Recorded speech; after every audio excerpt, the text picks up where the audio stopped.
No keď sme odišli z fabriky, pán Alušič nás oslovil, oboznámil nás s kolektívnou zmluvou, kde povedal, že proste pán Filo nám nevyplatí tieto akcie, že tie akcie, čo sme my predávali, vlastne boli len z 33% podielu a že z toho hlavného podielu 67% pán Filo mal navýšiť nejak majetok a nám mal odovzdať tých 15% a toto on neurobil. Proste urobil to, že zaplatil pokutu Fondu národnému majetku 10 miliónov korún a dal si dal dodatok ku kolektívnej zmluvy, že proste tým, že zaplatí on tú pokutu, záväzok voči zamestnancom jemu padá. Ale pán Alušič ako právnik a odborník nás teda oboznámil o tom, že to není možné. Hej.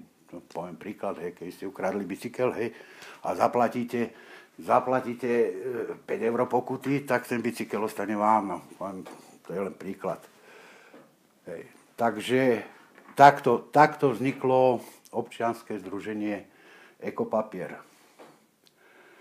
Hneď na začiatku, samozrejme, keď sme tento nárok, čo máme, sme proste uverejnili v regionálnych novinách a niektorých aj republikových.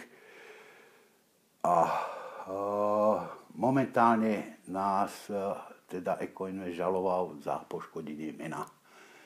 Tu nás teda 5 miliónová pokuta, ktorú sme mali zaplatiť traja ľudia, čo poviem v tej dobe, no, na nás to bolo, to sme všetci mysleli, že prídeme o domy, no, alebo o bývanie. No, ale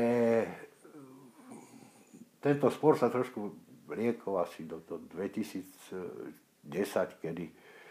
kedy konečne nám súd Bratislava 2, myslím, že to bol, teda dal za pravdu a že sme nepoškodili meno pána teda Ekoinvestu a tak ďalej. No, na základe tohto sme si vlastne uvedomili, že nemôžeme pracovať, sme proste,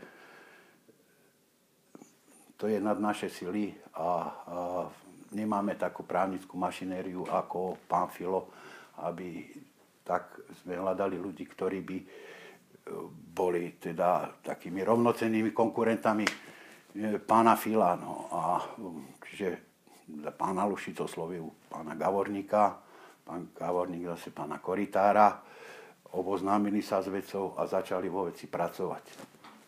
No ale z neznámych dôvodov, poviem, pán Alušič zrazu otočil o 180 stupňov a začal konať proti nášmu združeniu. Keď sme teda, poviem, bolo tam nezmyselné uznesenie v stanovách Ekopapiera, pretože každé uznesenie muselo byť schválené jednak nadpolovičnou väčšinou členskej základne alebo zúčastnených členov schôdze a nadpolovičnou väčšinou zakladajúcich členov. No ale ťažko bolo niekedy zakladajúcich členov dostať všetkých na schôdzu, ale keby aj tak ten pomer sa tak zmenil, že proste ak páni Alušičovci nesúhlasili, lebo tam bol aj mladší, aj starší ako zakladajúci člen, nebolo možné žiadne uznesenie schváliť. No. Čiže týmto si myslím, že pán Alušič sa manipulovať celým združením. No, keď sme proste sa rozišli, on začal proti nám nejak tak vystupovať, ako som povedal, schránkovými letákmi. Posielal našim členom, že prakticky zakladajúca schôdza Ružomberského papiera bolo 26.6. A následne on zvolal 4.7. schôdzu Ekopapiera. Proste, ešte aby som to vysvetlil, pretože sme nemohli prijať prakticky žiadne rozhodnutie, sme sa rozhodli, že založíme nové združenie. Hej. No a toto nové združenie bolo založené 26. júna. Hej? A 4.